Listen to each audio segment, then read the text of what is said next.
நம்ம வாழ்க்கையில் ஒரு டைம் வச்சு வெண்டிலேட்டர் வார்த்தையை வச்சு கேள்விப்பட்டிருப்போம். ஆமாங்க, கோவிட் டைமில் அதிகமாக தேவைப்பட்டுச்சுல. பட் அந்த மிஷினை யூஸ் பண்ணுற அளவுக்கு நம்ம உடம்புக்கு என்னதான் ஆச்சு? எதுக்கு அந்த மிஷின் நமக்கு தேவைப்படுது? வாங்க தெரிஞ்சுக்கலாம். நம்ம லங்ஸில் மூச்சு இழுக்கும்போது காற்றுலாம் உள்ளே போய் இந்த மரக்கிளைகள் மாதிரி இருக்குமா, பிராங்கியோலிஸ் இங்கிலீஷில் அப்படி சொல்லுவாங்க.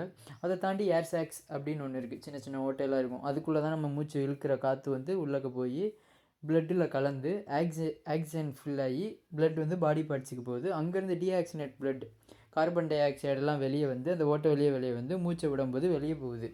இந்த ப்ராசஸ் கொலாப்ஸ் ஆயிடுச்சு, இல்லை நடக்கலை, இல்லை அந்த லங்ஸில் ஏதோ ப்ராப்ளம் செயலிழந்து போயிடுச்சுன்னா நம்மளுக்கு வெண்டிலேட்டர் தேவைப்படும். கோவிட் டைமில் எதுக்கு நம்மளுக்கு தேவைப்பட்டுச்சு? எஸ், கோவிட் டைமில் நம்ம அந்த வைரஸை மூச்சு வழியாக இழுக்கும்போது அந்த சின்ன சின்ன ஓட்டையை போய் அடைச்சிருச்சு. ஐ மீன் அந்த ஏர் சாக்ஸோட நம்மளோட வைரஸ், கோவிட் வைரஸ் பெருசாக இருக்குது. அப்போ அடைச்சோன்னா அந்த ஓட்டையில் காற்று போகலை. அப்போ வெண்டிலேட்டர் நம்ம எதுக்கு யூஸ் பண்ணுறோன்னா, இருக்கிற ஓட்டையில் காற்று நிறையா ஃபில் பண்ணி அந்த ஹியூமன் பீயிங்கை வந்து சஸ்டெயின் பண்ண வைக்கிறோம்.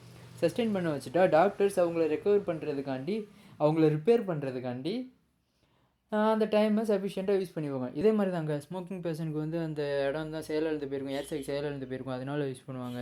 ஆக்சிடென்ட்களுக்கு வந்து பாடியே ஃபங்க்ஷன் ஆகாது. பாடி ஃபங்க்ஷன் ஆகாதப்போ லங்ஸும் ஃபங்க்ஷன் ஆகாது, அந்த லங்ஸை ஃபங்க்ஷன் பண்ணும், அதனால வெண்டிலேட்டர் யூஸ் பண்ணுவாங்க.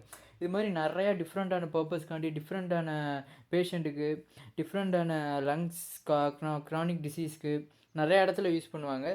சரி, ஓகே, நம்ம பாடியில் என்ன நடக்குதுன்னு தெரிஞ்சுக்கிட்டாச்சு. அடுத்து வெண்டிலேட்டரை பற்றி தெரிஞ்சுக்கணும்ல, அடுத்த வீடியோவில் பார்ப்போம். நாளை சந்திப்போம். Bye bye.